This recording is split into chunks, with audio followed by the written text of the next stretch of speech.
الذين آمنوا وتطمئن قلوبهم بذكر الله ألا بذكر الله تطمئن القلوب. السلام عليكم ورحمة الله وبركاته.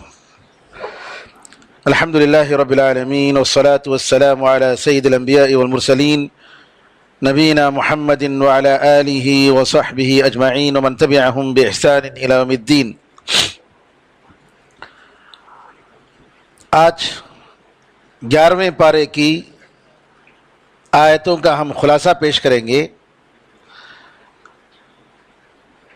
یہ آیت سورہ توبہ اور اس کے بعد سورہ یونس اور سورہ یہ جز جو ہے 11واں جز سورہ توبہ کا تسلسل ہے. سورہ ہود اور سورہ یونس کی شروع کی آیتیں. سورہ توبہ میں جیسا کہ آپ نے کل سنا ہوگا منافقین کا ذکر آیا اور اس کی ابتدا بھی اسی طریقے سے کہ یہ لوگ جہاد میں شامل نہیں ہوتے، لیکن جب واپس آتے ہیں نبی کریم صلی اللہ علیہ وسلم اور صحابہ تو یہ لوگ عذر پیش کرتے ہیں، معذرت کرتے ہیں کہ ہمارے پاس ایسا معاملہ تھا ایسا معاملہ تھا. اللہ تعالیٰ کہتا ہے کہ آپ عذر پیش مت کرو، ان کو بول دو کہ آپ عذر پیش کرنے کی کوئی ضرورت نہیں ہے، اللہ تعالیٰ نے تمہارے بارے میں ہمیں بتا دیا ہے پہلے ہی سے. اور یہ بھی کہا کہ یہ لوگ قسم کھا کر کہیں گے تاکہ آپ لوگ ان کی طرف توجہ نہ دیں. اللہ نے کہا کہ آپ ان کی طرف پلٹ کر نہ دیکھیں، یہ لوگ گندے لوگ ہیں اور ان کا ٹھکانہ دوزخ ہے. اور یہ کہ تمہیں چاہیے کہ ان سے راضی نہ ہو. پھر اللہ تعالیٰ نے بددعوں کا ذکر کیا اور بددعوں میں دو قسم کے بددعوں کا ذکر کیا. بددو وہ لوگ ہیں جو شہروں میں نہیں رہتے، دیہات میں رہتے ہیں. چونکہ دیہات میں جب رہتے ہیں تو دیہات کا اثر ہوتا ہے اور ان کے پاس شہر والوں میں جو تعلیم اور جو تہذیب ہوتی ہے اس سے وہ لوگ بالکل عاری ہوتے ہیں. تو اللہ تعالیٰ نے فرمایا کہ بددعوں میں کچھ ایسے ہیں جو نفاق اور کفر میں بہت سخت ہیں اور اللہ کے راستے میں جو بھی دیتے ہیں تو وہ لوگ تاوان کے طور پر دیتے ہیں، اللہ کو راضی کرنے کے لیے نہیں دیتے. جبکہ بددعوں میں کچھ ایسے بھی لوگ ہیں جو اللہ پر ایمان رکھتے ہیں، آخرت پر ایمان رکھتے ہیں اور جو کچھ وہ دیتے ہیں وہ اللہ کے راستے میں اللہ تعالیٰ کی قربت حاصل کرنے کے لیے دیتے ہیں. پھر اللہ تعالیٰ نے بددعوں کا جو ذکر کہاں ایک ابن کثیر رحمۃ اللہ علیہ نے بتایا کہ ابراہیم نخعی سے انہوں نے نقل کیا کہ ایک بددو زید بن سوحان ایک صحابی تھے، ان کے پاس بیٹھ کر بات کر رہا تھا اور ان کا ہاتھ جو ہے نہاوند کے جنگ میں زخمی ہو گیا تھا جس کی وجہ سے کٹ گیا تھا. بددو نے کہا کہ تمہاری بات بہت اچھی لگ رہی ہے لیکن تمہارے ہاتھ کو دیکھتا ہوں تو جو ہے مجھے شک ہوتا ہے، شبہ ہوتا ہے. زید بن سوحان صحابی تھے، انہوں نے کہا کہ ہاتھ سے کیا تعلق ہے؟ بایاں ہاتھ ہے. کہا کہ جو ہے مجھے نہیں معلوم بایاں ہاتھ کاٹتے ہیں یہ لوگ یا دایاں ہاتھ کاٹتے ہیں. تو زید بن سوحان نے کہا اللہ تعالیٰ نے سچ کہا کہ بددو لوگ جو ہے کفر میں اور نفاق میں بڑے سخت ہوتے ہیں اور اس لائق ہیں کہ وہ اللہ تعالیٰ کے حدود کے بارے میں نہ جانیں، اللہ کی تعلیم اور شریعت کی تعلیم سے وہ لوگ جو ہے نہ جانیں، اس کے لائق ہیں. اور حدیثوں میں آتا ہے نبی کریم صلی اللہ علیہ وسلم فرماتے ہیں کہ جو شخص دیہاتوں میں رہتا ہے وہ دین سے دور ہو جاتا ہے، بے دینی اس کے اندر ہوتی ہے. اور یہ یعنی عام بات ہے، وَإِلَّا یعنی بعض لوگ ایسے ہوتے ہیں جیسا کہ قرآن میں خود فرمایا اللہ تعالیٰ نے کہ بعض لوگ اچھے ہیں، دیہات میں رہنے کے باوجود اچھے ہوتے ہیں، لیکن ایک بات یہ ہے کہ ان کے اندر سختی درستی ہوتی ہے. اس لیے اللہ تعالیٰ نے جتنے انبیاء کو بھیجا ہے شہروں سے بھیجا ہے، دیہات سے یا جو ہے بددوؤں میں سے اللہ تعالیٰ نے انبیاء کو نہیں بھیجا. ایک مرتبہ نبی کریم صلی اللہ علیہ وسلم کے بارے میں آتا ہے کہ کچھ بدو آئے اور نبی کریم صلی اللہ علیہ وسلم کو دیکھا کہ بچوں کو، چھوٹے بچوں کو آپ چوم رہے ہیں، بوسہ دے رہے ہیں. تو بدو نے کہا کہ تم اپنے بچوں کو بوسہ دیتے ہیں؟ کہا کہ ہاں. کہا کہ ہم لوگ تو اپنے بچوں کو بوسہ نہیں دیتے. نبی کریم صلی اللہ علیہ وسلم نے فرمایا ارے اگر تمہارے دل سے اللہ نے رحمت کو نکال دیا ہے تو میں کیا کروں، میں تو اس کا مالک نہیں ہوں. پھر اللہ تعالیٰ نے ذکر فرمایا کہ کچھ دوسرے لوگ ہیں جو نیک عمل کے ساتھ برے عمل کو ملائے ہیں، یعنی نیک عمل کے ساتھ برے عمل کو بھی ملائے ہیں، اور امید ہے کہ اللہ تعالیٰ ان کے توبے کو قبول فرمائے. یہ جو قرآن کریم کی جو آیت ہے، آج کل جو دیندار لوگ ہیں ان میں سے اکثر لوگوں کا یہ حال ہے الا ماشاء اللہ. جیسا کہ قرآن کریم میں اللہ تعالیٰ نے ایک دوسری جگہ فرمایا ثم اورثنا الکتاب الذین اصطفینا من عبادنا، پھر ہم نے ہمارے چنندہ بندوں کو اللہ کی کتاب کا وارث بنایا. فمنہم ظالم لنفسہ، ان میں سے کچھ وہ ہیں جو اپنے آپ پر ظلم کرنے والے ہیں. ومنہم مقتصد، اور ان میں کچھ وہ ہیں جو بیچ کے راستے میں ہیں. ومنہم سابق بالخیرات باذن اللہ، ان میں کچھ ایسے ہیں تیسری کیٹیگری جو اللہ تعالیٰ کے حکم سے، اللہ کے کرم سے نیک کاموں میں آگے بڑھنے والے ہیں. عائشہ رضی اللہ تعالیٰ عنہ سے ان کے ایک شاگرد نے پوچھا ام المؤمنین یہ تین لوگ کون ہیں؟ ظالم لنفسہ تو وہ لوگ ہیں جو گنہگار، شرک کرنے والے اور گناہ کرنے والے، فاسق، بدکار، کافر، یہ لوگ آتے ہیں. قرآن کریم میں ظلم سے عام طور پر ظلم سے مراد شرک لیا گیا ہے. بعض جگہ عام ظلم کے انصاف کے خلاف ظلم کے معنی میں بھی ہے، لیکن عام طور پر ظلم سے مراد شرک لیا گیا ہے. پھر اس کے بعد کہا دیکھو سابقم بالخیرات، دوسری کیٹیگری. مسلمانوں میں دو کیٹیگری ہے، ایک سابقم بالخیرات ہے، ایک مقتصد ہے، بیچ کا راستہ. نیک کاموں میں آگے بڑھنے والے یہ مقرب بندے ہیں اللہ تعالیٰ کے، یہ ابو بکر اور عمر ہیں. عائشہ رضی اللہ عنہ فرماتی ہیں کہ یہ کون ہیں؟ یہ ابو بکر اور عمر رضی اللہ عنہم ہیں. پھر اس کے بعد کہا مقتصد، بیچ کا راستہ، یعنی بیچ کا راستے سے مراد یہ کہ جو ہے نیک عمل ہے، برا عمل ہے، دونوں مقرب میں نہیں ہیں، اتنے زیادہ نہیں ہیں. جیسا کہ سورہ واقعہ میں اللہ تعالیٰ نے کہا کہ مقربون اور اصحاب الیمین، پھر اصحاب الشمال، دائیں ہاتھ والے، بائیں ہاتھ والے اور مقرب بندے. تو عائشہ رضی اللہ عنہ نے کہا کہ جو یہ مڈل کلاس کے لوگ ہیں یہ میں اور آپ ہیں. میں اور آپ، یعنی ہم جو گناہ بھی کر رہے ہیں، کچھ ہماری نیکیاں بھی ہیں، جی یہ ہم لوگ مراد ہیں. تو یہاں اللہ تعالیٰ نے ذکر کیا کہ کچھ وہ ہیں دوسرے جنہوں نے اپنے گناہوں کا اعتراف کیا اور نیک عمل کے ساتھ برے عمل کو ملایا. اللہ کہتا ہے کہ امید ہے کہ اللہ تعالیٰ ان کی توبے کو قبول فرمائے، اور اللہ تعالیٰ بڑا معاف کرنے والا، بڑا رحم کرنے والا ہے. صحیح بخاری کی روایت ہے، سمرہ بن جندب کہتے ہیں رضی اللہ عنہ، ایک مرتبہ نبی کریم صلی اللہ علیہ وسلم نے ہم سے کہا کہ آج کی رات دو فرشتے ہمارے پاس آئے اور مجھے لے گئے. اور ایک جگہ ہم گئے، یعنی خواب میں دیکھا کہ جو ہے ایک بستی ہے جو سونے کے اور چاندی کے اینٹوں سے بنی ہوئی ہے. اینٹیں کس سے بنی؟ یہ بستی سونے اور چاندی کے اینٹوں سے.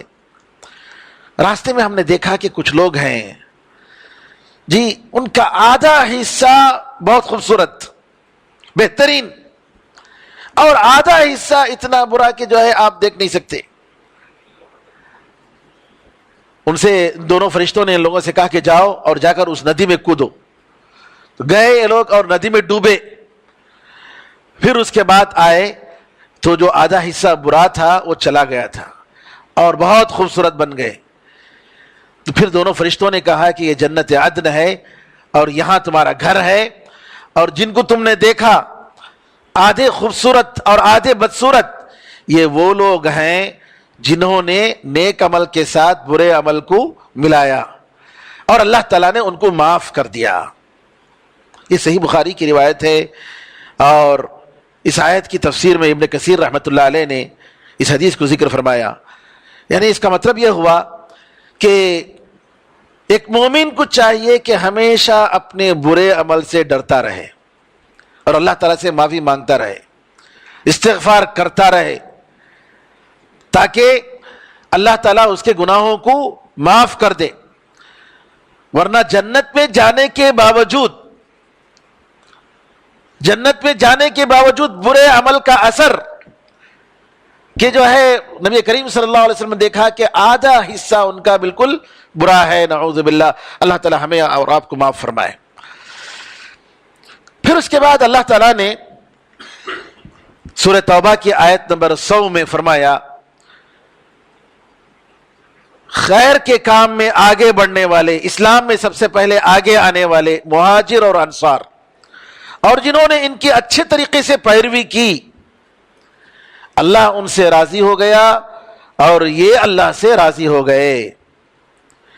اور اللہ نے ان کے لیے ایسے باغات تیار کیا ہے جن کے نیچے سے ندیاں بہتی ہوں گی, یہ ہمیشہ اس میں رہیں گے, اور یہی سب سے بڑی کامیابی ہے.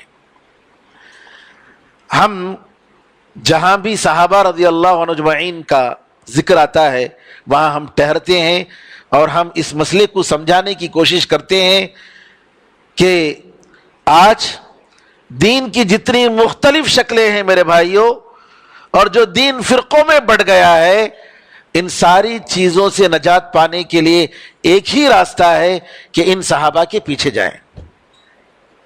آپ ذرا اس آیت پہ غور کریں. والسابقون الاولون من المہاجرین والانصار, سب سے پہلے آگے آنے والے جنہوں نے اسلام میں سبقت کی, اسلام لانے میں, مہاجر اور انصار. والذین اتبعوہم بإحسان, اور جن لوگوں نے ان کی اچھے طریقے سے پیروی کی. رضی اللہ عنہم ورضوا عنہ, اللہ ان سے راضی ہو گیا اور یہ اللہ سے راضی ہو گئے. دو بات یہاں پر. پہلی بات یہ ہے, مہاجر اور انصار کے لیے اللہ تعالیٰ نے کوئی شرط نہیں لگائی, کہا کہ اللہ ان سے راضی ہو گیا اور وہ اللہ سے راضی ہو گئے.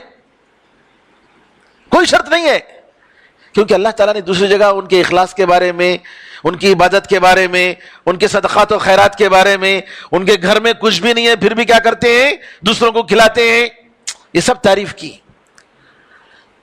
تو اللہ نے جو ہے صحابہ رضی اللہ عنہ اجمعین کے بارے میں کوئی شرط نہیں لگائی اور ڈائریکٹ ان کو سرٹیفکیٹ دے دی اللہ نے کہ اللہ ان سے راضی ہو گیا اور یہ اللہ سے راضی ہو گئے. لیکن ان صحابہ کے علاوہ جو بعد میں آنے والے لوگ ہیں ان کے لیے کنڈیشن رکھا اللہ تعالیٰ نے, شرط رکھی. وہ شرط کیا ہے؟ والذین اتبعوہم بإحسان, جو ان کی اچھے طریقے سے پیروی کرتے ہیں. صحابہ کے بعد, مہاجرین اور انصار کے بعد, یہ قیامت تک آنے والے مسلمانوں کے لیے والذین اتبعوہم بإحسان یہ کیٹیگری ہے. جو بھی ان صحابہ کی اچھے طریقے سے پیروی کریں گے, یہ کنڈیشن ہے. اللہ کی رضامندی ان کو ملنے کے لیے, رضی اللہ عنہم ورضوا عنہ کے کیٹیگری میں شامل ہونے کے لیے بعد میں آنے والے مسلمانوں کے لیے کیا شرط ہے؟ والذین اتبعوہم بإحسان, جو ان کی اچھے طریقے سے پیروی کرتے ہیں. یہ کنڈیشن. اگر آپ چاہتے ہیں اللہ آپ سے راضی ہو جائے, صحابہ کی پیروی کیجئے. صاف مطلب ہے, میں اپنی طرف سے کچھ نہیں کہہ رہا ہوں, قرآن کریم کی آیت کا ترجمہ اور اس کا مفہوم میں بتا رہا ہوں. انصار اور مہاجرین کی اللہ تعالیٰ نے کوئی کنڈیشن نہیں لگائی, کہا رضی اللہ عنہم ورضوا عنہ, لیکن بیچ میں اللہ تعالیٰ نے ان کو داخل کیا جو بعد میں آنے والے ہیں, کہا جو لوگ ان کی پیروی کریں گے. اب یہ لوگ جو بولتے ہیں اللہ اور اس کے رسول کی پیروی کرنا کافی ہے, بھائی یہ صحابہ کی پیروی کی ضرورت کیا ہے؟ ہمارے پاس قرآن و حدیث ہے. آج سب سے بڑا معاملہ جو ہے, مسئلہ یہی ہے کہ ہر ایک کہتا ہے ارے قرآن و حدیث کافی ہمارے پاس. قرآن و حدیث کافی ہے، ٹھیک ہے، قرآن و حدیث کو ہر آدمی اپنے حساب سے سوچتا ہے، اس کے دماغ میں جو آتا ہے اس کے روشنی میں سوچتا ہے، وہ سمجھتا ہے کہ دین یہی ہے، قرآن یہی ہے، حدیث یہی ہے، انہیں جو بولتا وہ ہے. نعوذ باللہ، آج یہی ہو رہا ہے. اس لیے ہم آج اسلام کی جتنی شکلیں ہیں، آج الگ الگ شکلیں اور الگ الگ فرقے، اس کا سبب کیا ہے کہ لوگ صحابہ رضی اللہ عنہم اجمعین کی جو انڈرسٹینڈنگ تھی، دین کو سمجھنے کی جو صلاحیت، جو چیز تھی جو ثابت ہوئی، انہوں نے جو دین کو سمجھا اور ان کی سمجھ پر اللہ تعالیٰ کا مہر لگ گیا، یہ سمجھ صحیح سمجھ. نبی کریم صلی اللہ علیہ وسلم نے گواہی دے دی کہ یہ لوگ سچے معنی میں مسلمان ہیں. یہ سوسائٹی نے دین کو سمجھا صحیح طریقے سے، یہی ایک صحیح اسلام ہے، سچا اسلام ہے. اور اس کے بعد اسلام کی جتنی تفسیر کی گئی ہے، قرآن و حدیث کے جتنا مطلب بتایا گیا ہے، اگر ان کے تفسیر سے قریب ہے تو الحمدللہ، اگر قریب نہیں ہے تو وہ حق نہیں ہے، باطل ہے، باطل ہے. تو یہاں اللہ تعالیٰ نے ہمیں صاف کہہ دیا والذین اتبعوہم باحسان. کیا مطلب ہے اس کا؟ کہ آپ لوگ صحابہ کی پیروی کرو. کیوں صحابہ کی پیروی کرنے کا ہمیں حکم دیا گیا؟ کیونکہ انہوں نے قرآن کریم کو، اللہ کے حکم کو جیسے سمجھنا ہے ویسے انہوں نے سمجھا، اس پر عمل کر کے بتایا. گویا اللہ تعالیٰ نے ایک سوسائٹی قائم کر دی جو دین پر صحیح طریقے سے عمل کرے، اور کہا کہ دیکھو یہ سوسائٹی ہمارے پاس، یہ جو سوسائٹی ہے صحابہ کی، اس سوسائٹی کو فالو کرو. اس سوسائٹی کی جو خوبیاں ہیں میرے بھائیوں، سب سے پہلے یہ کہ انہوں نے اسلام کو، شریعت کو بنتے ہوئے دیکھا آنکھوں سے. ان کے آنگنوں میں دین کو اتارا گیا، ان کے بڑوں میں، مردوں میں، عورتوں میں، بچوں میں دین کو امپلیمنٹ کیا گیا. ہے یا نہیں ہے؟ کیونکہ شریعت جو بنی ہے، شریعت کی جو تطبیق دی گئی اور عمل کر کے جو بتایا گیا، ان کو کریکٹ کیا گیا. کون؟ یہ معاشرہ، یہ سوسائٹی. اور وہ لوگ عرب تھے، عربی زبان کو اچھی طریقے سے جانتے تھے. تیسری بات یہ ہے کہ اگر ان کو کوئی بات سمجھ میں نہیں آتی تو رسول اللہ صلی اللہ علیہ وسلم کے پاس جاتے، جا کر پوچھتے اللہ کے رسول یہ قرآن کیا ہے، اس کا مطلب کیا ہے. جیسے کہ سورہ بقرہ میں ہم نے سنا جی کہ جو بھی تم لوگ جو ہے پوچھو، تمہارے دل میں جو بھی آئے گا اللہ اس کا حساب کرے گا. تم جو چھپاؤ یا ظاہر کرو اللہ تعالیٰ اس کا حساب کرے گا. صحابہ ڈر گئے، ارے ہمارے دل میں کتنے خیالات آتے ہیں، برے خیالات، اس کا حساب کیسے کریں گے اللہ تعالیٰ، ہم کیسے جواب دیں گے، بچ نہیں سکتے. نبی کریم صلی اللہ علیہ وسلم نے کہا کہ اللہ تعالیٰ نے کہا ہے مان لو، بس آمنا وصدقنا کا ہو، سمعنا واطعنا کا ہو. پھر اس کے بعد اللہ تعالیٰ نے آیت اتاری کہ لا یکلف اللہ نفسا الا وسعها. اللہ تعالیٰ اتنا ہی مکلف کرتا ہے جتنا انسان کی طاقت ہے. اور قرآن میں اللہ نے فرمایا الذین آمنوا ولم یلبسوا ایمانہم بظلم اولئک لہم الامن وہم مہتدون. کہ جو لوگ ایمان لائے اور اپنے ایمان کو ظلم کے ساتھ گڈمٹ نہیں کرے، ملائے نہیں، انہی کے لیے امن و سکون ہوگا. صحابہ آئے، اللہ کے رسول ہم میں کون ہے جو ظلم نہیں کرتا ہے اپنے آپ پر، کون ہے جو گناہ نہیں کرتا ہے؟ نبی کریم صلی اللہ علیہ وسلم نے فرمایا ظلم سے مراد وہ نہیں ہے جو تم لوگ کہہ رہے ہو. لقمان حکیم نے کیا کہا؟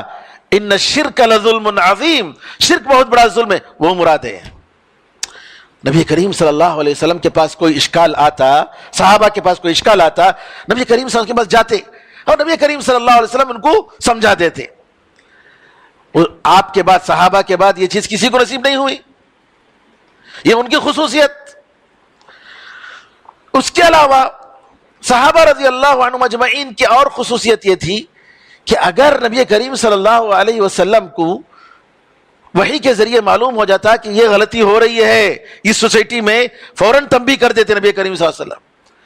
اللہ تعالیٰ آسمان سے وحی کر کے بتاتا کہ صحابہ کی طرف سے یہ غلطی ہو رہی ہے، تنبیہ. اور یہ چیز کسی اور کے لیے نہیں، اور صحابہ رضی اللہ عنہ اجمعین کی ایک اور خصوصیت یہ تھی، دین کے نام پر ان کے پاس فرقے نہیں تھے، الگ الگ جماعتیں نہیں تھی۔ آج کتنی جماعتیں ہیں، سب دین کے نام پر۔ صحابہ رضی اللہ عنہ اجمعین کے پاس یہ نہیں تھی، ایک ہی ایک جماعت۔ اور ایک خصوصیت یہ کہ صحابہ کے زمانے میں، جیسا کہ اس سے پہلے میں نے بتایا، فرقے تھے، تقدیر کا انکار کرنے والا فرقہ، خوارج جیسے آج داعش ہیں، ISIS، یہ فرقہ جن کے بارے میں نبی کریم صلی اللہ علیہ وسلم نے فرمایا کہ دوزخ کے کتے ہوں گے یہ لوگ، جو مسلمانوں کا خون بہاتے ہیں اور مسلمانوں کے خون بہانے کا سبب بنتے ہیں۔ شیعہ تھے، لیکن صحابہ میں سے ایک صحابی بھی ان کے ساتھ نہیں تھا، ان فرقوں میں اس کا وجود نہیں تھا۔ ان ساری خوبیوں کی بنیاد پر صحابہ رضی اللہ عنہ اجمعین کی جو خصوصیت ہے، امت کے لیے نمونہ بنایا گیا، ان کو پوری امت کے لیے، امت مسلمہ کے لیے۔ تو یہ بار بار بتایا جا رہا ہے کہ قرآن اور حدیث کو سمجھنے کے لیے اصل میں کیا ہے، آج جتنی جماعتیں ہیں وہ اپنا اپنا ان کا دائرہ ہے، ان کا ایک سرکل ہے۔ اب وہ ایک جماعت ہوگی جو ان کے جو حضرت جو فاؤنڈر ہیں، ان کی جو کتابیں ہیں اس سے باہر نہیں نکلتے وہ لوگ، ان کی کتابیں پڑھیں گے، ان کی جماعت کی کتابیں پڑھیں گے، دوسری چیز نہیں پڑھیں گے وہ لوگ۔ بعض دوسرے لوگ ہوں گے جو ان کے امام صاحب جو بولے، امام صاحب کی جو باتیں ہیں، ان کے جو اصول ہیں اس سے باہر نہیں ہوں گے، وہ ایک دائرہ۔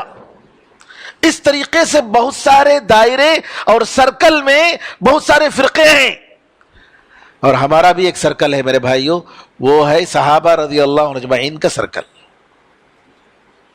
اس سرکل سے باہر اگر کوئی گیا وہ خطرے میں ہے، وہاں سے فرقہ بندی شروع ہوتی ہے، وہاں سے جماعتیں شروع ہوتی ہیں۔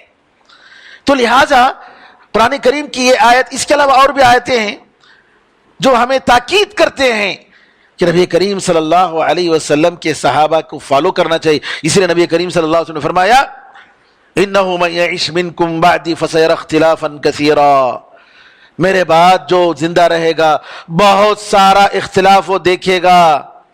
فَعَلَيْكُمْ بِسُنَّتِي، تم لوگ میری سنت کو لازم پکڑو، وَسُنَّةِ الْخُلَفَاءِ الرَّاشِدِينَ الْمَهْدِيِّينَ مِن بَعْدِي، اور میرے بعد خلفاء راشدین کی سنت کو لازم پکڑو۔ عَضُّوا عَلَيْهَا بِالنَّوَاجِذِ، کونچلیوں کے دانتوں سے ان کو پکڑ لو۔ وَإِيَّاكُمْ وَمُحْدَثَاتِ الْأُمُورِ، نئی نئی چیزوں سے دور رہو۔ آج جتنے مسائل آج امت میں ہیں میرے بھائیوں، یہ نئی نئی چیزیں، نئی نئی بدعتیں، نئے نئے خرافات، نئی نئی جماعتیں، نعوذ باللہ، اسی وجہ سے آج امت جو ہے فرقوں میں بٹی ہوئی ہے اور امت کو نقصان ہو رہا ہے۔ جب ہم انشاءاللہ صحابہ رضی اللہ عنہ اجمعین کے طریقے پر عبادتوں میں، زہد و تقوی میں، ساری چیزوں میں، ہر چیز میں ان کے پاس حل ہے، ہر چیز میں الحمدللہ۔ زہد و تقوی چاہیے، تربیت کی کمی ہے، جائیے ادھر، دیکھیے انہوں نے کیسے تربیت دی۔ تو لہٰذا نبی کریم صلی اللہ علیہ وسلم کے صحابہ، ایک اور دوسرا نقطہ یہاں یہ بتانا چاہ رہا ہوں میں، اللہ تعالیٰ نے کہا رضی اللہ عنہم ورضوا عنہ، اللہ ان سے راضی ہو گیا اور یہ اللہ سے راضی ہو گئے۔ ایک عالم کہتے ہیں، میں سمجھ رہا تھا کہ سب سے پہلے بندہ اللہ تعالیٰ کی طرف پلٹتا ہے، رجوع کرتا ہے، آگے بڑھتا ہے، تو بندے کی طرف اللہ تعالیٰ پلٹتا ہے، رحم کرتا ہے۔ جی میں یہ سمجھ رہا تھا، لیکن دیکھا قرآن کریم میں اللہ تعالیٰ نے یہاں ذکر کیا رضی اللہ عنہم ورضوا عنہ۔ اللہ تعالیٰ کہتا ہے اللہ راضی ہو گیا ان سے اور وہ راضی ہو گئے۔ اس کا مطلب یہ کہ اللہ کی رضامندی ان کے رضامندی سے پہلے۔ دوسری جگہ اللہ تعالیٰ نے فرمایا ثم تاب علیہم لیتوبوا، اللہ تعالیٰ نے ان کی توبہ کی توفیق دی تاکہ وہ لوگ توبہ کریں۔ اللہ تعالیٰ کی توفیق ہوئی تو بندہ کیا کرتا ہے؟ اللہ تعالیٰ کی طرف پلٹ کر آتا ہے، توبہ مانگتا ہے اللہ تعالیٰ سے، اللہ تعالیٰ کی توفیق.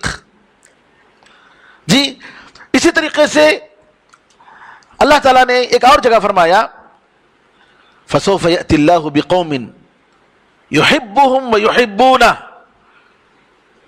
اگر تم لوگ نہیں مانتے ہو، قبول نہیں کرتے ہو، سدھرتے نہیں ہو، اللہ تعالیٰ ایک ایسی قوم کو لائے گا جن سے اللہ محبت کرتا ہے اور وہ اللہ سے محبت کرتے ہیں. ان تینوں آیتوں میں اللہ کی طرف سے پہل ہے، پھر اس کے بعد بندے کی طرف سے. اس کا مطلب یہ ہے میرے بھائیو، اللہ کی توفیق کے بغیر انسان کچھ بھی نہیں ہے. اللہ کی توفیق کے بغیر اللہ سے محبت نہیں کر سکتے، اللہ سے تم راضی نہیں ہو سکتے، اللہ سے تم توبہ نہیں کر سکتے. اللہ کی توفیق چاہیے. یہی ہے ایاک نستعین.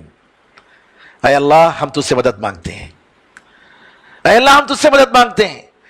ہمیں چاہیے کہ اللہ تعالیٰ کے دربار میں گڑ گڑا کر ہمیشہ اپنے دین پر استقامت کے لیے، اللہ کی رضامندی کے لیے، توبہ کے لیے، دنیا اور آخرت کی کامیابی کے لیے مانگتے رہیں، تب اللہ تعالیٰ کی توفیق ہوتی ہے. ہمارا کام یہی ہے، ہمارا کام ہی یہی ہے کہ اللہ کے سامنے ہم اپنی عاجزی کو ہم بتائیں. اس کے بعد اللہ تعالیٰ نے زکوٰۃ لینے کا حکم دیا، کہا کہ جو ہے ان کے مالوں میں سے زکوٰۃ لو، جو ان کو پاک کرے، جن کے ذریعے تم ان کو پاک کرو اور ان کے لیے دعا کرو، کیونکہ ان کی دعا تمہاری دعا ان کے لیے جو ہے ان کے لیے سکون کا باعث ہے. پھر اللہ تعالیٰ نے کہا کہ عمل کرو، اللہ تعالیٰ تمہارے عمل کو دیکھے گا، اس کے رسول دیکھیں گے اور مومن تمہارے عمل کو دیکھیں گے. بہرحال عمل بار بار اس کا ذکر کیا جاتا ہے. اور قرآن میں یہاں یہ بھی فرمایا گیا کہ اللہ تعالیٰ توبے کو قبول فرماتا ہے. کیا ان کو معلوم نہیں ہے کہ اللہ تعالیٰ توبہ قبول کرتا ہے اپنے بندوں کا اور صدقات کو قبول کرتا ہے، صدقات کو لیتا ہے؟ حدیث میں آتا ہے، نبی کریم صلی اللہ علیہ وسلم فرماتے ہیں بے شک اللہ تعالیٰ صدقے کو لیتا ہے اور اس کے اپنے دائیں ہاتھ میں لیتا ہے. اور اللہ تعالیٰ کے دونوں ہاتھ دائیں ہاتھ ہیں، کیونکہ اللہ کے ذات میں، اس کے صفات میں کوئی عیب نہیں. عیب مخلوق میں ہے، اللہ تعالیٰ بالکل پرفیکٹ ہے اور اس صدقے کو پالتا ہے، بڑھاتا ہے، جیسا کہ تم میں سے کوئی اپنے گھوڑے کے بچے کو پالتا ہے. حتیٰ کہ جو ہے لقمہ ایک غریب کو دیتا ہے تو اللہ تعالیٰ اس کو احد کے پہاڑ کے برابر بناتا ہے. پھر اس کے بعد نبی کریم صلی اللہ علیہ وسلم نے اس آیت کو پڑھا کہ کیا ان کو معلوم نہیں ہے کہ اللہ تعالیٰ توبہ قبول کرتا ہے اور جو ہے صدقات کو لیتا ہے. پھر اس کے بعد ایک واقعہ ابن کثیر رحمۃ اللہ نے ذکر کیا ہے اور یہ واقعہ مجھے بڑا اچھا لگا. یہ واقعہ اس وجہ سے کہ ہم امانت کے ساتھ رہیں اور خیانت سے دور رہیں اور اللہ تعالیٰ اور بندوں کے حقوق ہم ادا کریں. معاویہ رضی اللہ تعالیٰ عنہ کے زمانہ ہے. معاویہ رضی اللہ عنہ کے زمانے میں جنگ ہوئی، جہاد، اور اس کے ذمہ دار عبد الرحمن بن خالد بن ولید تھے، کمانڈر.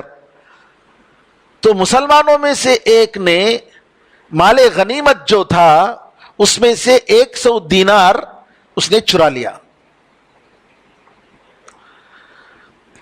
اور مال بتایا نہیں کسی کو. کمانڈر نے جو ہے مال غنیمت کو تقسیم کر دیا. جب تقسیم کر دیا تو اس کو افسوس ہوا کہ میں نے اچھا نہیں کیا. تو فوج جانے کے بعد، تو سب کچھ ختم ہونے کے بعد کمانڈر کے پاس آتا ہے اور آ کر کہتا ہے کہ میں غلطی سے میں نے یہ کام کیا، معاف کیجئے، یہ 100 دینار ہیں، یہ قبول کر لیجئے. اس نے کہا فوجی تو چلے گئے، سب کچھ ختم ہو گیا، تقسیم جو کرنا تھا میں نے کر دیا، اب جو ہے میں اس کو نہیں لوں گا. قیامت کے دن تم لے کر آؤ، تم اس کو قیامت کے دن لے کر آؤ، میں اب لینے والا نہیں ہوں. اور یہ بیچارہ پریشان ایک صحابی سے پوچھتا رہا اور سارے لوگ یہی کہے کہ نہیں، تم نے جو کام کیا ہے یہ بہت بڑا کبیرہ گناہ ہے. اب جو ہے کوئی لوگ جب چلے گئے کیا کریں گے؟ تو پھر اس کے بعد ایک صاحب کے اوپر گزرا جن کا نام تھا عبداللہ ابن شاعر السکسکی، اور گزرا تو جو ہے روتے ہوئے گزرا کہ میں نے اتنی بڑی غلطی کی، اب میں توبہ نہیں کر سکتا، میں کیا کروں؟ تو انہوں نے کہا کیا مسئلہ ہے تمہارا؟ کہا کہ جو ہے دیکھو ایسا ایسا ہوا میرے ساتھ، یہ معاملہ ہوا اور میں نے ایسا کیا، اب میں دے رہا ہوں، لینے کے لیے تیار نہیں ہے، اور کہہ رہے قیامت کے دن لے کر آؤ۔ تو پھر انہوں نے کہا کہ ایک کام کرو، تم معاویہ رضی اللہ عنہ کے پاس جاؤ جو اس طرف کے کمانڈر تھے، معاویہ رضی اللہ تعالیٰ جو کہ خلیفہ تھے اس وقت، کہا کہ تم جاؤ اور جا کر کہو کہ مال غنیمت کا جو 5واں حصہ ہے تم لے لو، 100 دینار ہے تو 5واں حصہ 20 دینار ہوتے ہیں، یہ آپ لے لیجئے، بیت المال میں ڈال دیجئے، اور پھر اس کے بعد جو 80 دینار باقی ہیں وہ فوج کی طرف سے تم صدقہ کر دو، کیونکہ اللہ تعالی توبہ بندے کے توبے کو قبول کرتا ہے۔ قرآن کریم کی اس آیت سے انہوں نے دلیل لی، ان اللہ یقبل التوبۃ عن عبادہ الم یعلم ان اللہ یقبل التوبۃ عن عبادہ، تو کہا کیونکہ اللہ تعالیٰ توبے کو قبول کرتا ہے اور اللہ کو معلوم ہے، لہذا جتنے فوجی تھے ان کے طرف سے تم کیا کرو، صدقہ کر دو، خیرات کر دو، اور اللہ تعالیٰ ان کے ناموں کو جانتا ہے۔ تو معاویہ رضی اللہ تعالیٰ عنہ کو جب یہ خبر پہنچی تو کہا کہ جو ہے یہ جو فتویٰ جس نے دیا ہے مجھے اتنا پسند ہے کہ پوری بادشاہت میں اس کے لیے دینے کے لیے تیار ہوں، اتنا بہترین اس نے فتویٰ دیا ہے کہ کم از کم انسان کو توبہ کرنے کے لیے کوئی راستہ جو ہے نکلا ہے، الحمدللہ۔ اس کے بعد اللہ تعالیٰ نے منافقین کا ذکر کیا، منافقین جنہوں نے نبی کریم صلی اللہ علیہ وسلم اور مسلمانوں کے خلاف مسجد زرار بنایا، مسجد زرار، زرار کا مطلب نقصان دینے کے لیے، ان کا مقصد یہ تھا کہ مسلمانوں کے خلاف اس مسجد میں بیٹھ کر سازش کرے اور روم کے بادشاہ کو کہیں کہ تم آؤ اور حملہ کرو، اندر سے ہم تمہارا سپورٹ کریں گے، تمہاری تائید کریں گے، باہر کے دشمن کو بلا رہے ہیں مدینے پر حملہ کرنے کے لیے۔ نبی کریم صلی اللہ علیہ وسلم غزوہ تبوک کو جا رہے تھے، یہ لوگ آئے، اللہ کے رسول آپ آئیے، یہ قباء کی طرف انہوں نے یہ مسجد بنائی تھی اور کہا آپ آ کر نماز پڑھیے، ہم چاہتے ہیں کہ جو ہے آپ کے ذریعے مسجد میں نماز شروع ہو جائے۔ تو نبی کریم صلی اللہ علیہ وسلم نے فرمایا کہ میں ابھی سفر میں ہوں، واپس آؤں گا تو میں کروں گا۔ نبی کریم صلی اللہ علیہ وسلم مدینے کے قریب تھے، قرآن کریم کی آیت اتری کہ جن لوگوں نے یہ مسجد زرار بنایا ان کا مقصد اللہ اور اس کے رسول کو اور مسلمانوں کو نقصان پہنچانا ہے، اور اللہ کی طرف سے حکم ہوا کہ آپ ہرگز جو ہے اس مسجد میں نماز نہ پڑھیں، اور جو مسجد تقوی کی بنیاد پر جو مسجد جو ہے بنائی گئی ہے اس میں آپ نماز پڑھیے۔ تو نبی کریم صلی اللہ علیہ وسلم نے اس مسجد کو توڑنے کا حکم دیا، مسجد زرار، کیونکہ مقصد ہی ان کا مسلمانوں کو نقصان دینا تھا۔ اور جو جس مسجد میں نماز پڑھنے کا حکم دیا گیا اس میں دو باتیں ہیں، علماء نے کہا کہ بعض علماء کا خیال ہے کہ یہ مسجد قباء ہے، اس میں کوئی شک نہیں کہ مسجد قباء بھی اس میں آتا ہے، کیونکہ یہ جو مسجد زرار بنائے تھے مسجد قباء کے قریب ہے، مسجد قباء کے قریب ہے، اور مسجد نبوی سے پہلے مسجد قباء نبی کریم صلی اللہ علیہ وسلم نے بنائی جب آپ ہجرت کر کے مدینے کو آ رہے تھے۔ اور مسجد قباء ہونے کی ایک اور دلیل یہ ہے کہ نبی کریم صلی اللہ علیہ، یہاں پر اللہ تعالیٰ نے یہ فرمایا فیہ رجال یحبون ان یتطہروا واللہ یحب المطہرین، اس میں کچھ لوگ ہیں جو پاکی صفائی کو پسند کرتے ہیں، اور اللہ تعالیٰ پاکی صفائی کرنے والوں کو پسند کرتا ہے، جو لوگ پاک رہتے ہیں ان کو پسند کرتا ہے۔ ان کے بارے میں آتا ہے، آپ کو معلوم ہے کہ مدینے میں پانی کا بڑا مسئلہ تھا، پانی کی بڑی قلت تھی، پانی کا وجود ہی نہیں تھا، بہت مشکل سے پانی ملتا تھا، اور عام طور پر جو ہے استنجا وغیرہ کے لیے جو ہے پتھروں کا استعمال کرتے تھے، لیکن قباء کے جو لوگ تھے ان کی عادت تھی کہ پتھر سے پاکی صفائی کرنے کے بعد پانی سے بھی پاکی صفائی کرتے تھے، پانی سے بھی پاکی صفائی کرتے تھے، اس لیے اللہ تعالیٰ نے ان کا ذکر یہاں فرمایا۔ پھر اس کے بعد یہاں پر ایک مسئلہ آتا ہے، میرے خیال میں ایک اور درس چل رہا ہے ادھر شاید، وہ درس ہوتے تو میں ہم اپنے درس روک دیں گے؟ اللہ تعالیٰ نے ایک مسئلہ یہ بتایا کہ جو ہے ایک مشرکوں کے جو مشرک جو ہوتے ہیں ان کے لیے مغفرت کی دعا نہیں کر سکتے، کیونکہ نبی کریم صلی اللہ علیہ وسلم ابو طالب کے لیے دعا کرنا چاہ رہے تھے. جب ان کو اسلام پیش کیا انہوں نے قبول نہیں کیا تو جو ہے انہوں نے کہا کہ جو ہے میں ضرور جو ہے دعا کروں گا، مغفرت کی دعا کروں گا. تب اللہ تعالیٰ نے یہ آیت اتاری کہ جو ہے کسی نبی کے لیے اور مومن کے لیے جائز نہیں ہے کہ مشرکوں کے حق میں دعا کرے. اور ابراہیم علیہ السلام نے جو ہے وعدہ کیا تھا، اس وجہ سے دعا کیا تھا اپنے باپ کے بارے یہ انہوں نے وعدہ کیا تھا، لیکن جب ان کو پتہ چل گیا کہ مشرکوں کے لیے دعا نہیں کرنی چاہیے مغفرت کی تو ابراہیم علیہ السلام رک گئے، اپنے والد کے لیے دعا کرنا چھوڑ دیا. ایک مشرک کے لیے، کافر کے لیے اس کی دنیا کے حق میں اس کی ہدایت کے لیے دعا کر سکتے ہیں، مغفرت کی دعا جو کفر پر مرتا ہے اس کے لیے نہیں کر سکتے، اور جب تک ایمان نہیں لاتا اس وقت تک جو ہے مغفرت کی دعا نہیں کر سکتے. پھر اس کے بعد سورہ توبہ میں اللہ تعالیٰ نے دیکھے دوبارہ کہ اللہ نے ذکر فرمایا کہ اللہ تعالیٰ نبی پر اللہ تعالیٰ نے توبہ قبول کیا، نبی کا توبہ قبول کیا، مہاجرین کا، انصار کا، جنہوں نے سختی کے موقع پر، مشکل کے موقع پر ان کا ساتھ دیا. پھر اس کے بعد ان 3 صحابہ پر بھی اللہ تعالیٰ نے توبہ کیا جن کا معاملہ اللہ تعالیٰ نے پیچھے کر دیا تھا. یعنی 3 صحابہ کون؟ کعب بن مالک، ہلال بن ربیع، مرارۃ بن ربیع، ہلال بن امیہ، جو غزوہ تبوک میں ان کے پاس کوئی عذر نہیں تھا، سستی میں جا نہیں پائے، آج جائیں گے کل جائیں گے، آج جائیں گے کل جائیں گے، ایسا ہی کرتے رہے اور اس کے بعد رہ گئے. اتنے میں نبی کریم صلی اللہ علیہ وسلم واپس آ گئے. تو یہاں پر اللہ تعالیٰ نے ان کا ذکر کیا. یہاں دیکھیے ایک اور نکتہ میں بتاؤں صحابہ رضی اللہ عنہ اجمعین کے بارے میں. قرآن کریم میں اللہ تعالیٰ نے صحابہ کی کہیں غلطی کا ذکر فرمایا، کسی غلطی کا، کسی گناہ کا، فوراً کہا کہ اللہ تعالیٰ نے ان کو معاف کر دیا. اللہ نے کہا معاف کر دیا. یہاں دیکھیے آپ، غزوہ تبوک میں 3 صحابہ پیچھے رہ گئے تھے اور کہا کہ اللہ تعالیٰ ان لوگوں کو بھی اللہ تعالیٰ نے ان کا توبہ بھی قبول کر لیا، ان پر بھی توبہ کیا. آپ دیکھیں گے سورہ بقرہ میں جب روزوں کا ذکر آیا اور اللہ نے کہا کہ اللہ تعالیٰ کو معلوم تھا کہ، اور اس وقت جو ہے شروع اسلام میں یہ بات تھی کہ رات میں آدمی سو نہیں سکتا تھا روزے کی حالت میں، سو گیا تو وہاں سے روزہ شروع، جب سے سویا وہاں سے روزہ شروع، اور بیوی سے ملنا بھی نہیں. تو اللہ تعالیٰ نے کہا کہ جو ہے تو اللہ کو معلوم تھا کہ تم ان کو یاد کرو گے، فَالْآنَ بَاشِرُوهُنَّ وَابْتَغُوا مَا كَتَبَ اللَّهُ لَكُمْ. تو اللہ تعالیٰ نے اس سے پہلے کہا کہ اب ملو اور جو ہے جو اللہ تعالیٰ تمہارے مقدر میں رکھا ہے اور تلاش کرو رات میں. فَعَفَا عَنْكُمْ، اللہ نے کہا کہ اللہ نے تمہیں معاف کر دیا، اللہ نے تمہیں معاف کر دیا. جنگ احد میں صحابہ کی غلطی کا ذکر فرمایا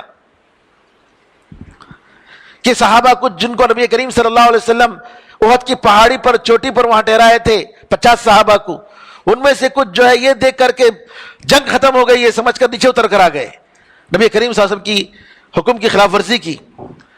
وہاں بھی اللہ نے فرمایا وَلَقَدْ عَفَا عَنْكُمْ، اللہ تعالیٰ نے تمہیں معاف کر دیا. تو نبی کریم صلی اللہ علیہ وسلم کی صحابہ کی ایک الگ خصوصیت کہ جہاں ان کی کسی غلطی کا ذکر ہوا ہے قرآن کریم میں اللہ تعالیٰ نے فوراً معافی کا ذکر فرمایا. لیکن افسوس ہمارے اس صوبے میں کچھ ایسے لوگ ہیں جو نعوذ باللہ صحابہ کی غلطیوں کو جو ہے اٹھا اٹھا کر لوگوں کو بتاتے ہیں. وہ کہتے ہیں اللہ تعالیٰ کہہ رہا ہے اللہ نے معاف کر دیا اور تم کون ہو بھائی؟ اللہ کہتا ہے اللہ ان سے راضی ہو گیا اور تم کون ہو ان سے حساب کرنے والے؟ ہمارا حق نہیں پہنچتا کہ ہم ان کے درمیان جج بن جائیں. مولانا مودودی اللہ ان کو معاف فرمائے، انہوں نے خلافت و ملوکیت کتاب لکھی. اس کتاب میں انہوں نے کیا کیا، صحابہ کے بارے میں ان کی شان میں گستاخی کی. عمرو بن العاص کے بارے میں کہا کہ جو ہے وہ ایک کرمنل ٹائپ کے آدمی تھے. ایسے نعوذ باللہ عمرو بن العاص رضی اللہ عنہ کیسے کہہ سکتے ہیں؟ عمرو بن العاص اور معاویہ کے بارے میں کہا کہ ان کی سازشیں ایسی تھی کہ علی رضی اللہ تعالیٰ عنہ یعنی سادے آدمی تھے، اور عثمان رضی اللہ عنہ کے بارے میں کلام کیا کہ وہ عثمان رضی اللہ عنہ نے اپنے اقربا پروری کا الزام لگایا ان پر۔ اقربا پروری کا مطلب یعنی رشتہ داروں کو اٹھا اٹھا کر پوس دیتے تھے عثمان رضی اللہ عنہ کے بارے میں۔ یعنی اتنی بڑی جرات، صحابہ کے درمیان آپ کو جج کون بنائے بھائی؟ ہم لائق نہیں اس کے۔ جب اللہ تعالیٰ نے ان کے بارے میں کہا ہے ہمیں کافی ہے۔ اسی لیے ہمارا عقیدہ یہ ہے صحابہ کے درمیان جو جنگیں ہوئی، جو اختلافات ہوئے، ہم ان کے بارے میں یہ عقیدہ رکھتے ہیں اہل سنت و جماعت کہ اللہ تعالیٰ سب کو معاف کرے گا، سب کو معاف کرے گا۔ ان میں جس نے اجتہاد کی اور وہ حق پر تھے اللہ ان کو 2 ثواب دے گا، اور جن سے غلطی ہوئی اللہ ان کو 1 ثواب دے گا۔ لیکن ثواب ہر حالت میں ثواب دے گا۔ صحابہ رضی اللہ عنہ اجمعین کے بارے میں یہ عقیدہ ہونا چاہیے۔ پھر اس کے بعد کعب بن مالک رضی اللہ عنہ کا قصہ ہے، لیکن میرے پاس وقت نہیں ہے۔ قرآن میں اللہ تعالیٰ نے آگے منافقین قرآن کے تعلق سے ان کا کیا موقف ہے، جب کوئی نئی صورت اترتی ہے تو پوچھتے ہیں ارے اس صورت سے تمہارے ایمان میں اضافہ ہوا کیا؟ منافقین آپس میں بات کرتے ہیں۔ اللہ تعالیٰ فرماتا ہے جو ایمان لائے، جو مومن ہیں، ان کے ایمان میں تو اضافہ ہوا، اور وہ خوش ہوتے ہیں، اللہ کی وحی پر خوش ہوتے ہیں۔ لیکن جن کے دل میں بیماری ہے، نفاق ہے، پہلے سے گندے ہیں وہ، اور یہ نئی صورت جب اترتی ہے، اب جب اس کا مذاق اڑاتے ہیں، انکار کرتے ہیں، ان کی گندگی میں اور اضافہ ہوتا ہے، اور وہ کفر کی حالت میں مرتے ہیں۔ اس آیت سے امام ابن کثیر رحمۃ اللہ علیہ نے دلیل لی، کہا کہ یہ آیت سب سے بڑی دلیل ہے اس بات پر کہ ایمان کم بھی ہوتا ہے، بڑھتا بھی ہے۔ امام ابو حنیفہ رحمۃ اللہ علیہ کا یہ عقیدہ ہے کہ ایمان کم ہوتا نہیں ہے، بڑھتا نہیں ہے، ایک ہی اسٹیبل رہتا ہے، ان کا یہ عقیدہ ہے۔ جبکہ اہل سنت و جماعت اور اکثر جو علماء سلف ہیں ان کا یہ عقیدہ ہے ایمان اللہ تعالیٰ کی اطاعت سے بڑھتا ہے۔ ایمان کی تعریف جو کرتے ہیں، تعریف کا مطلب اس کا جو اس کے بارے میں جو ڈیٹیل بتاتے ہیں، الایمان اقرار باللسان، زبان سے اقرار کرنا۔ ایمان کا مطلب یہ ہے کہ آپ زبان سے اس کو مانیں، اقرار کریں، دل میں اگر ہے لیکن زبان سے مانتے نہیں ہیں تو ایمان حساب نہیں ہوگا، اعتبار نہیں ہوگا۔ فرعون کو معلوم تھا، قرآن میں اللہ نے فرمایا فرعون کو معلوم تھا، وَجَحَدُوا بِهَا وَاسْتَيْقَنَتْهَا أَنفُسُهُمْ ظُلْمًا وَعُلُوًّا، ان کو پورا یقین تھا، کیونکہ موسیٰ علیہ السلام نے کہا لَقَدْ عَلِمْتَ مَا أَنزَلَ هَؤُلَاءِ إِلَّا رَبُّ السَّمَاوَاتِ وَالْأَرْضِ، تجھے معلوم ہے فرعون کہ یہ ساری چیزیں نازل کرنے والا اللہ تعالیٰ ہے، تجھے معلوم ہے۔ اور کفار مکہ ان کو بھی معلوم تھا۔ شرارت تو دل میں جو چیز خالی آدمی رکھ لے یہ کافی نہیں ہے، دل سے تصدیق ہونی چاہیے، قبول، زبان سے اقرار ہونا چاہیے، اور اعضاء سے عمل کرنا چاہیے۔ اور یہ ایمان اللہ کی اطاعت سے بڑھتا ہے۔ آپ دیکھیں گے رمضان میں ماشاءاللہ ایمان کا ٹیمپریچر کتنا اچھا رہتا ہے، اور جیسے عید کا دن اس کے بعد ڈاؤن ٹوٹل، اللہ تعالیٰ معاف فرمائے، کیونکہ قرآن پڑھتے ہیں، روزہ رکھتے ہیں، جی نماز پڑھتے ہیں، استغفار، ذکر، دعا، ایمان بڑھتا ہے۔ تو یہ علماء نے کہا الایمان اقرار باللسان و تصدیق بالجنان وعمل بالارکان یزید بطاعت الرحمن وینقص بطاعت الشیطان، یہ ایمان کی پوری تعریف ہے۔ تو ایمان بڑھتا ہے اور کم ہوتا ہے۔ اب اگر بڑھتا ہے تو کم رہے تو نہ بڑھے گا، تو لہٰذا علماء نے دلیلیں لی ان آیتوں سے، کیونکہ قرآن کریم میں لفظ زیادت ایمان کا تو ذکر آیا ہے، کمی کا قرآن میں لفظ نہیں آیا ہے، لفظ تو علماء نے استنباط کیا۔ اور حدیث نبی کریم صلی اللہ علیہ وسلم نے فرمایا اگر کوئی چور چراتا ہے تو وہ مومن نہیں رہتا ہے، وہ ایمان اس کے اندر نہیں رہتا ہے۔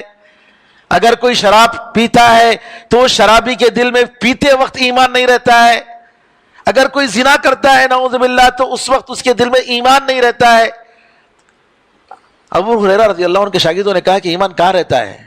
نہیں رہتا ہے تو ایمان کہاں رہتا ہے؟ کہا سائے کی طرح اوپر رہتا ہے، اور جب غلط کام سے جب فارغ ہوتا ہے تو پھر واپس آتا ہے، وہ گناہ سے جب فارغ ہوتا ہے تب واپس آتا ہے۔ تو بہرحال تو یہاں پر یہ بات ہے کہ جو ہے ایمان میں اضافہ. اس کے بعد سورہ یونس کی ابتدا ہو رہی ہے, اور سورہ یونس کی ابتدا اللہ تعالیٰ نے اس طریقے سے کی کہ یہ حکمت والی کتاب کی آیتیں ہیں. کیا لوگوں کو تعجب ہو رہا ہے کہ ہم ایک انسان کے پر, انہی کے جیسے انسان پر جو ہے ہم نے وحی بھیجی ہے, اور یہ کہ جو ہے ان کو ڈرانے اور خوشخبری دینے کا حکم دیا ہے. پھر اس کے بعد اللہ تعالیٰ نے یہاں ایک بات بتائی کہ چاند کی ایک ڈیوٹی ہے اور سورج کی ایک ڈیوٹی ہے. چاند اور سورج, اور چاند کو اللہ تعالیٰ نے منزلوں میں رکھا ہے تاکہ اس کے ذریعے تم سال کو اور حساب اور مہینوں کو تم پہچانو.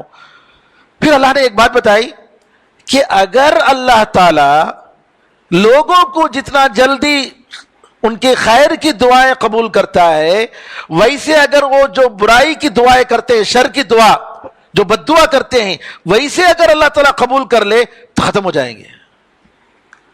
انسان کیا کرتا ہے, ذرا بھی غصہ آتا ہے تو بیوی پر, بچوں پر, تھپ پر, اپنی بزنس پر, سب پر لعنت بھیج دیتا ہے, بد دعا کر دیتا ہے. لیکن اللہ تعالیٰ رحم کرنے والا وہ کیا کرتا ہے, فوراً وہ دعا قبول نہیں کرتا ہے. اللہ کہہ رہا ہے کہ اگر جس طریقے سے اللہ تعالیٰ خیر پہنچانے کے لیے جلدی دعا قبول کرتا ہے, ویسا ان کی بد دعا قبول کر لے, لَقُضِيَ إِلَيْهِمْ أَجَلُهُمْ, ان کی موت آ جائے گی. لیکن اللہ تعالیٰ کی یہ رحمت ہے, اس کا کرم ہے کہ اللہ تعالیٰ جو ہے پھر اللہ موقع دیتا ہے, اور اللہ تعالیٰ معاف کر دیتا ہے اور بندے کو موقع دیتا ہے. پھر اللہ نے کہا کہ انسان کی ایک طبیعت کے بارے میں بتایا کہ انسان کو جو ہے جب نقصان ہوتا ہے, تکلیف ہوتی ہے, تو لیٹے لیٹے, کھڑے کھڑے, ہر حالت میں یاد کرتا ہے ہمیں. لیکن جب ہم اس کو نعمت دیتے ہیں, مصیبت سے اس کو جو ہے عافیت میں لاتے ہیں, تو ایسا گزر جاتا ہے کبھی اس کو تکلیف ہی نہیں ہوئی. اور دوسری جگہ اللہ نے فرمایا کبھی اس نے ہمیں بلایا ہی نہیں, کبھی ہمیں گویا اس نے یاد ہی نہیں کیا. اس طریقے سے ہمارے ساتھ اس کا معاملہ ہوتا ہے کہ اللہ تعالیٰ نے جو ہے بندوں کے بارے میں یہ بتایا. پھر اس کے بعد وہ آگے آنے والی قوموں کا ذکر فرماتا ہے, اس میں قوم نوح کا, پھر اس کے بعد قوم ہود کا, اور یہ بھی کہ جو ہے یہ کفار مکہ جو بھی عبادت کرتے ہیں, یہ کہتے ہیں کہ یہ جو ہے ہمارے اللہ تعالیٰ کے پاس سفارشی ہیں, اس کے لیے ہم جو ہے ہم ان سے ان کی عبادت کرتے ہیں, ہم یہ نہیں سمجھتے ہیں کہ اللہ تعالیٰ کے برابر ہیں. اور اس کے بعد مشرکین کا حال کیا ہوگا قیامت کے دن, اللہ تعالیٰ جو ہے اس کے بارے میں کہا. پھر قرآن کریم ایک چیلنج ہے, اور کہا کہ اگر یہ لوگ کہہ رہے ہیں کہ محمد صلی اللہ علیہ وسلم نے قرآن کریم کو اپنی طرف سے اگر لایا ہے تو تم اس کی جیسی ایک صورت پیش کر دو, ایک صورت پیش کر دو, ایک صورت بنا کر لاؤ, قرآن جیسی ایک صورت, کوئی بھی صورت. مسیلمۃ الکذاب کا واقعہ ابن کثیر رحمۃ اللہ نے ذکر کیا, کیونکہ اللہ تعالیٰ نے قرآن میں فرمایا کہ نبی کریم صلی اللہ علیہ وسلم اگر اللہ تعالیٰ پر جھوٹ بولتے تو اللہ تعالیٰ ضرور ان کو سزا دیتا, ان کی حقیقت کھول دیتا. جیسا مسیلمۃ الکذاب کے بارے میں جس نے نبوت کا دعویٰ کیا اور کہا کہ میں نبی ہوں, اور کہا کہ میرے اوپر بھی قرآن اترتا ہے. عمرو بن العاص مسیلمۃ الکذاب کے تعلقات تھے پہلے سے, اس کے پاس گئے, کہا اس نے مسیلمۃ الکذاب نے کہا اچھا تمہارے دوست یعنی تمہارے نبی پر کوئی صورت اتری ہے؟ کہا ہاں بہت ساری اترے ہیں, چھوٹی بھی ہیں بڑی بھی ہیں. اچھا چھوٹی صورت بتاؤ. تو والعصر ان الانسان لفی خسر پڑھ کے سنایا. کہا کہ میرے پاس بھی ایسی ایک صورت آئی ہے, یا وبر وبر یا وبر, اس طریقے سے جو ہے اس کے جو ہے ایک جانور کا نام لے کر کہا, اس کے 2 کان ہیں اور یہ ہیں. پھر اس کے بعد پوچھا عمرو بن العاص سے کیا خیال ہے اس کے بارے میں تمہارا؟ کہا کہ تمہیں معلوم ہے, میں جانتا ہوں کہ تم جو بول رہے ہو یہ جھوٹ ہے. تم خود جانتے ہو تم جو بول رہے ہو یہ جھوٹ ہے. تو اس طریقے سے سچے نبی میں اور جھوٹے نبی میں بہت آسمان و زمین کا فرق ہے. اللہ تعالیٰ نے اس دین کے بارے میں بتایا کہ یہ دین اللہ کی نعمت ہے, اس پر ہمیں شکر ادا کرنا چاہیے, دنیا کی نعمتوں سے بہتر ہے. پھر آخر میں انبیاء کے ذکر سے پہلے کہا اولیاء, اللہ کے اولیاء کون ہیں. آج اولیاء کا نام ہے اولیاء پرستی. اللہ نے فرمایا اللہ کے اولیاء وہ ہیں جو ایمان رکھتے ہیں اور جن کے پاس تقویٰ ہے, یہی اللہ کے اولیاء ہیں. اللہ کے اولیاء کی پہچان یہ نہیں ہے کہ ان کے درگاہ میں شیر جا کر دم سے جھاڑتا ہے, فلاں کام کرتا ہے جیسا کہ لوگوں کا عقیدہ ہے. یہ سب شیطان آتا ہے اور ایسا کرتا ہے شیر کی شکل میں, اور جتنے بھی یہ کرامات ہیں یہ دجل ہے, دھوکہ ہے, شیطان سب کچھ کرتا ہے. لہٰذا اللہ تعالیٰ کے ولی کو اگر دیکھنا ہے، دیکھو مسجد میں نماز میں پابندی کے ساتھ پڑھتا ہے کہ نہیں پڑھتا ہے. اس لیے علماء نے کہا اعظم الکرامتی دوام الاستقامہ، دین پر ہمیشہ ثابت رہنا یہ سب سے بڑی کرامت ہے. ہواؤں پر اڑنا اور سمندر پر پانی پر چلنا کرامت نہیں ہے. سب سے بڑی کرامت کیا ہے؟ دین پر قائم رہنا. اللہ کی بہت بڑی توفیق، ورنہ نہ ہماری نماز صحیح ہے نہ ہمارے روزے صحیح ہیں. بہرحال انشاءاللہ یہ انبیاء کا ذکر انشاءاللہ آگے آئے گا. اللہ سے دعا ہے کہ اللہ تعالی ہم سب کو دین حق کو پہچاننے اور اس پر عمل کرنے کی توفیق عطا فرمائے. اللہ تعالی ہماری عبادتوں کو قبول فرمائے، ہم پر رحم فرمائے، سارے مسلمانوں پر رحم فرمائے. آمین ارحم الراحمین. الحمدللہ رب العالمین وصلی اللہ وسلم علی نبینا محمد وعلی آلہ وصحبہ اجمعین. والسلام علیکم ورحمۃ اللہ وبرکاتہ.